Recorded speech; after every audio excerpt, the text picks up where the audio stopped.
going to talk about the introduction. So, where is the smog?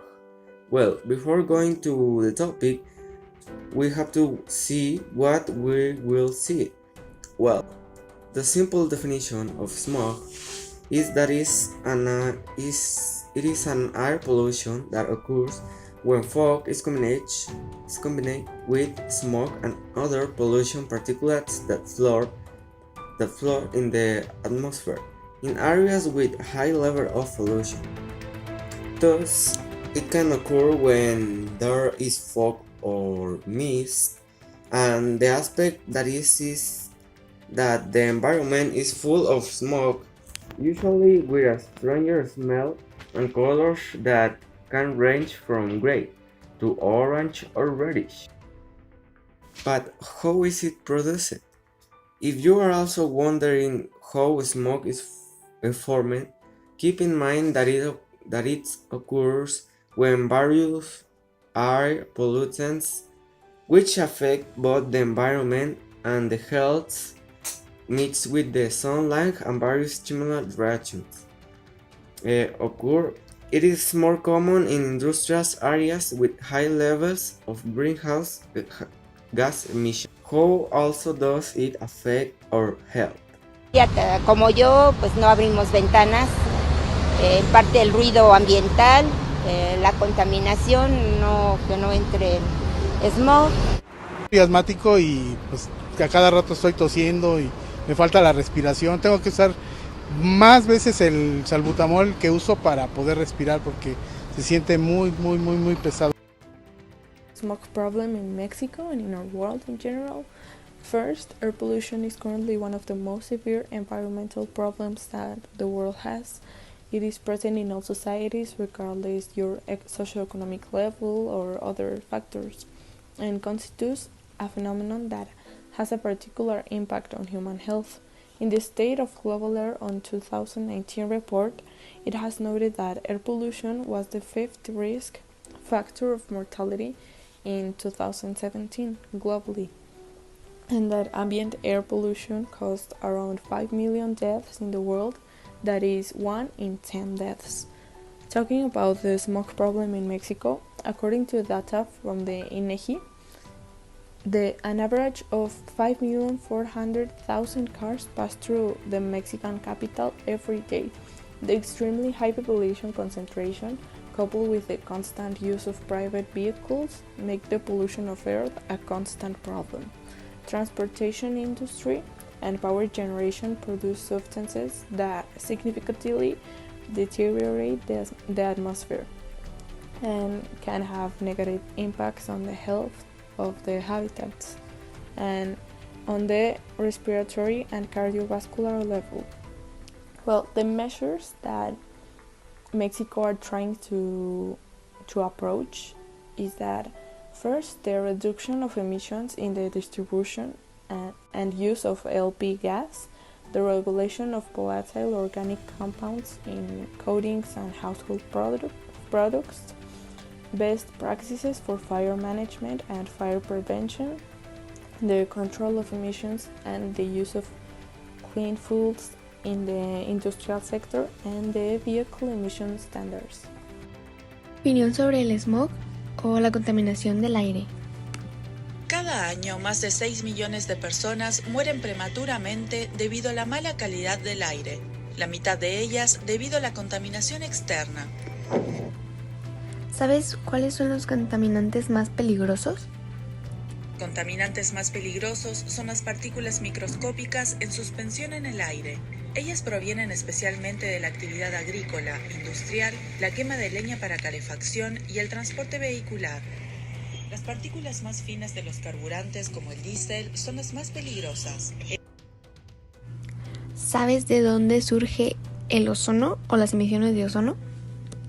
El ozono surge de reacciones químicas bajo el efecto del sol entre varios contaminantes, como el óxido de nitrógeno y los compuestos orgánicos volátiles. Las emisiones de ozono provienen especialmente del transporte, la agricultura y la industria. Este gas agresivo puede dañar la vegetación y afectar a personas, provocando inflamación de los pulmones y los bronquios. El óxido de nitrógeno se forma principalmente durante la combustión, como en los vehículos y las plantas eléctricas. Ok, muchas gracias. Eso sería todo de la entrevista. ¿Sabes qué es el smog? Una mezcla que afecta seriamente la calidad del aire y la salud de los seres vivos. El smog es la combinación del aire con contaminantes durante periodos de alta presión, lo que lleva a un estancamiento del aire y así a la permanencia de estos contaminantes en la atmósfera. Se compone por el... ¿Sabes cómo se produce? Se quema de carbón y las emisiones de los gases de los automóviles y de las fábricas. Estos... ¿Sabes cuáles son los tipos de smog que existen? Existen dos tipos de smog, el smog sulfuroso y el smog fotoquímico. ¿Qué consecuencias trae? La presencia de smog trae consigo consecuencias negativas sobre los seres vivos y sobre el paisaje. El impacto que causa sobre el paisaje es muy importante porque reduce la visibilidad. De igual manera, el smog evita tener cielos despejados y noches estrelladas, pues la niebla que se forma en la atmósfera cubre todo y hace imposible ver más allá de ella. Ok, muchas gracias. Hi, I'm Monse and I'm going to talk about the proposals worldwide to end or reduce the smog. Every country is trying their best to reduce the production of smoke, and mostly in the big cities, and they're encouraging everyone to drive less. You can walk or use a bike so you don't use a car a lot. You can take care of your cars, like sometimes sometimes you can get your car to get tuned up and change the oil and fill up during the cooler hours of the day, night, or early morning. This prevents gas fumes from heating up and producing smoke. Avoiding gas-powered yard equipment like lawnmowers, use electric appliances instead. We also suggest another solution so you can help in another way to reduce this production of smog. We suggest everyone, obviously, to follow the proposals from the government. That are the ones that I already mentioned. But we also suggest that you can join organizations like volunteer, so you can help them plant trees, recollect trash from beaches or the woods or things like, or places like that, and try to buy everything biodegradable and don't buy anything if you don't really need it. Like, be conscious with what you eat, buy, and throw away, etc. And talking more about the organizations, maybe if you can't volunteer, there are some organizations that sell things so they can recollect money to causes like saving the bees or things like that. There's an organization that will take care of bees, and if they have their home in a public place, they call this organization so they can remove them without killing them. And you can they sell bracelets with a little bee in it, so you can buy it, and well, that money goes from saving the bees. There's another organization which sells bracelets too, but they're made from fishing rods, so they collect it from the ocean, so they fish or maybe dolphins, like every animal in the ocean don't get stuck in it or eat it. So you can buy those bracelets, and well, it gives money for the organization, and they also keep doing those bracelets. And if you buy it, they have a little like space to put whatever thing you want. Like maybe you go to the beach, you can put a little bit of sand in there. So they give you like a little present for helping them. Well, what do experts think about that? Think about smog and think about air pollution. There are many contributions of this topic from experts, so I'm going to start with the first.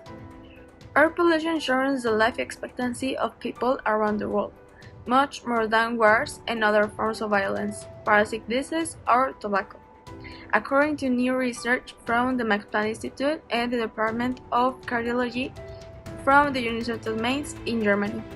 Then we have other contribution, that is In this study, we distinguish between avoidable pollution that generated by humans and that which comes from natural sources, such as dirt, dust, or emission from a fire, which cannot be avoided.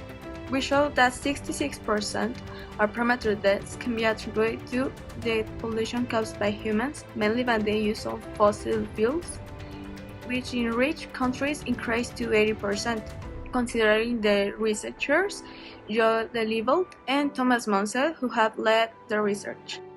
Well, these scientists have analyzed the impact of air pollution on 6 types of decrease, including respiratory tract infection, chronic pulmonary obstruction, or lung cancer. The 2 researchers who have led the investigation ask that air pollution be considered as a risk factor for the heart and for the blood circulation, like tobacco, diabetes, high blood pressure, or cholesterol. According to them, they say politicians and doctors should be paying much more attention to this. Air pollution and tobacco can be prevented, but in recent decades, pollution has been paid much less attention than tobacco, especially among cardiologists. And in the future, I think that they can be expanded.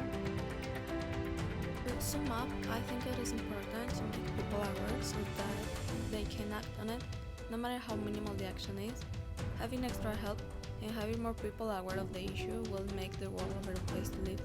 That's why it is hoped that with this video, people help each other and motivate them to act. Any help is welcome.